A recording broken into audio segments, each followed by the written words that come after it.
ভোটাধিকার মানুষের fundamental rights এবং এর সঙ্গে আরো মৌলিক অধিকার রয়েছে, সেগুলো কেউই কেড়ে নিতে পারে না। Article number 13, the state shall not make any law which takes away or abridges the rights conferred by this part, and any law made in contravention of this clause shall, to the extent of the contravention, be void. রাষ্ট্র এমন কোনো আইন তৈরি করতে পারবে না যা নাগরিকদের মৌলিক অধিকার কেড়ে নেয় বা সীমিত করে দেয়। যদি এমন আইন তৈরি হয় তাহলে সেই আইন যতটা মৌলিক অধিকারের বিরোধী ততটাই বাতিল হবে। সহজ ভাষায় আর্টিকেল 13 বলছে দেশের কোনো আইনই সংবিধানের উপরে নয়।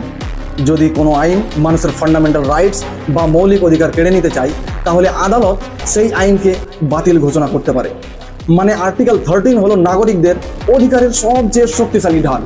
এই আর্টিকেলের কারণেই সরকার ইচ্ছে মতো এমন কোনো আইন বানাতে পারে না যা মানুষের স্বাধীনতা কমিয়ে দেয়। তাই অনেকেই বলেন article 13 protects the soul of fundamental rights.